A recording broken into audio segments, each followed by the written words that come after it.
So as you guys may or may not be aware, I've told you before that I am citing PC Gamer articles a lot more now because quite frankly, PC Gamer, ever since Donald Trump got, basically semi-elected here, they have been melting down. Their articles on PC Gamer has been nothing but trauma dumps and coping and seething articles. And to be honest with you, as a YouTuber, it's content gold. So if anybody's watching this as a YouTuber, you probably should be looking at PC Gamer. But still, PC Gamer just wrote another one, and I had to share it with you guys because it's that pathetic. It says, Twitter is dead, X is a cesspit, let's make 2025 the year of the message board. They are coping so hard over the fact that Elon Musk took their Twitter baby away that they're trying to tell people to utilize other platforms outside of X, namely Blue Sky and message boards, in order to essentially own the chuds. Who wants to hear a really funny joke?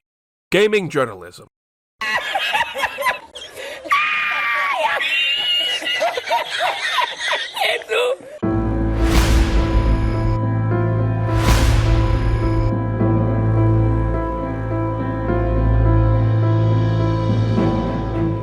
This entire thing is absolute nonsense, and it just goes to show that the amount of coping and seething that's going to happen this year is going to be astronomical. I'm telling you guys, we are just, 17 days away from inauguration, and the amount of melting down that's going to happen for all 17 of those days is going to be ridiculous. And then after the inauguration actually happens, the amount of coping and seething that's going to happen for this entire year is going to be massive, and I'm here for it, and I'm sure you guys are here for it as well. So let's get into this article, guys, from PC Gamer. But of course, before we do, if you are new here, just consider hitting that subscribe button. I would greatly appreciate it, and like the video to push us out into that YouTube algorithm. Look at the first thing he says. He says Blue Sky's a nice enough alternative, but it doesn't solve most of the fundamental problems of massive social media. So immediately they try to mention Blue Sky, and they're so desperately trying to make Blue Sky a thing. But you know and I know that Blue Sky is not a thing. Nobody fucking cares about Blue Sky. Nobody uses Blue Sky. And the hilarious thing is, these losers, they try to tell you to go to Blue Sky. When they have a major announcement, where do they announce it?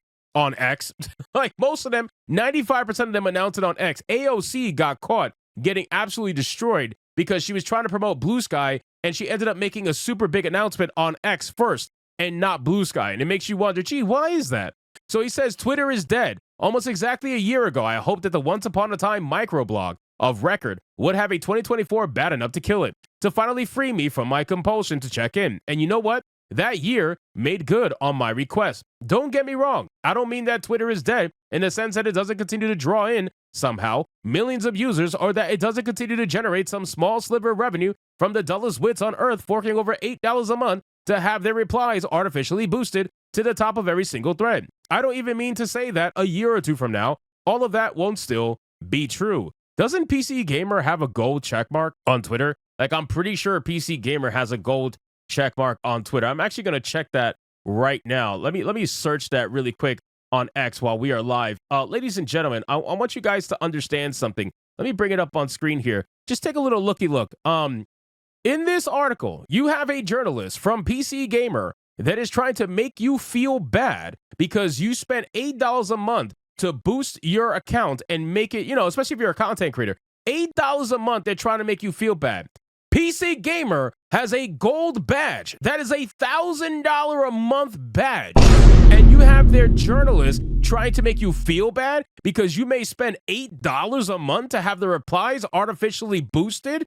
Are you fucking kidding me? The absolute hypocrisy here is astounding. I don't even think that the journalist even realizes that their own company pays Elon Musk $1,000 for a gold badge. You are out of your mind, bro. Oh my God, the level of hypocrisy is insane. But let's continue. I'm sure it's going to be even better. He says, I don't even mean to say that a year or two from now, all of that won't still be true. Your company pays $1,000 to Elon Musk, bro. Get over it. What I mean is that Twitter is dead because it is finally fully X, the everything app. Elon's beast. Where else can you go to watch a billionaire sheepishly back down from a fight he picked with the Supreme Court of South America's largest economy? Where else can you go to continue being harassed by people you've blocked? What other service stumbles on like the restless dead in spite of an 84% revenue drop versus 2 years ago? Just an FYI, Twitter was never making money. I don't know if these losers even realize that, but Twitter was never making money. This is the reason why Twitter was sold, because Twitter was more about control, was more about power than making money. But Twitter got itself in such a hole that it had to actually accept Elon Musk's, buyout. So I don't understand why you're trying to pretend as if that's not like all of a sudden Twitter was making so much money before and Elon Musk ruined it. You're an idiot if you truly believe that. And again, this is coming from a journalist. They tried to make you feel bad for paying $8 a month on X, but their own company pays $1,000 a month on X. So let that be known.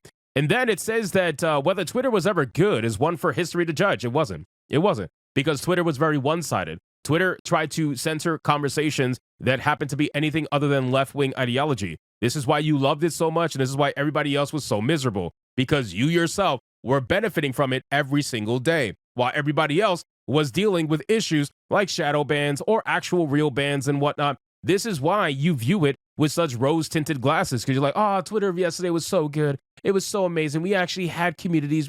No, you had censorship. You had people that were silencing on your behalf. That's the thing. You didn't have to see anything from blocked accounts because people were being shadow banned anyway, whether you blocked them or not. It didn't matter. That's why you miss it so much. But he says, but I can tell you, it's at least used to be useful. Yeah, I'm sure it was. Breaking news as it happened, fostering new contacts, networking, glimpses into communities and subcultures that would otherwise be utterly obscure to you. Posts from smart people that were funny and from funny people that were smart. All this and more awaited in the tweet fields. It was a source par excellence for the on-the-minute gaming news. Takes from devs and feeling like you had a finger on something resembling the pulse of the industry. You still have all that, by the way. You have all of that, by the way. Literally all of that. I mean, I do videos all the time about what developers say on X. You have that. You still have that. The only thing is now some of your developers are choosing to run away to Blue Sky because they have this artificial boogeyman that they're running from when they all know that they secretly log into their X accounts every day, whether or not they use their Blue Sky or not. They're on X every single day. They may not post because they don't want to look like hypocrites, but they're on X, and you yourself are probably on X as well. Whether you want to actually be gone or not, I don't really believe that. And then he says that it was a source for excellent on-the-minute gaming news. It still is. It still is. See, that's the hilarious thing. You are trying to make it seem as it's this hateful place, but the fact of the matter is it's just a free and open market of discussion, which is something that you are not used to, which is something that you advocate against. You don't want free and open discussion. You want a controlled environment where you could flourish with no backlash and no criticism whatsoever. That's what you want. You want the perfect world, and that perfect world did exist for you for a while, and then Elon Musk bought Twitter and opened it up to the masses, and that allowed the conversation to be truly free for actual real diversity of thought. You're not looking for diversity of thought. You're looking for an echo chamber, and if you want an echo chamber, go to Blue Sky. There were plenty of drawbacks, of course, but the positives outweighed them. No, it didn't. But they've all been hollowed out by now. Breaking news, you can still find it, maybe, but there's a solid risk of a bunch of it will come from some guy with a Sonorad avatar and be almost entirely made up. Oh, nice. Shout out to me. Hey, he paid his $8 to get rammed up to the top for your For You page, and every single reply thread in the site will be damned if he isn't going to get his money's worth. Bro, your website pays $1,000 to be extremely artificially boosted on X above the regular blue chuds, okay? I don't know if you realize this, but when you have a gold badge, you are at the top of impressions. You pay the most money, thus you are at the top of the top. So you complaining about the blue people is hilarious because your own company will ensure that you are all the way at the top as much as humanly possible. Shut the fuck up and get over yourself, you absolute hypocrite. It's ridiculous. Then, new contacts, networking? No. The last time I opened my DMs on the site that is now X, they consisted in no small part of an alarmingly friendly women with alarmingly generic profile pictures telling me all about how they love to make friends of the opposite sex who have suitable personalities. Bro, if you're getting nothing but bot messages, then you clearly aren't networking or talking to people. Because it's crazy. I don't get bot messages. So if you're getting sex bot messages, I don't know, bro. It might be a little bit telling. I have no idea. So ultimately, ladies and gentlemen, what we have here is a massive amount of cope and seethe, and this is only the beginning. I'm telling you right now, it is going to get worse. They are absolutely going to melt down more and more, and we are going to witness the fall of gaming journalism in 2025 even more than we did in 2024. So anyway, guys, thank you so much for watching this video. I hope you did enjoy it. If you did, consider leaving me a subscribe. I would greatly appreciate it. Don't forget to like the video, comment, let me know what you thought, and I'll see you guys on the next one. Hypnotic out.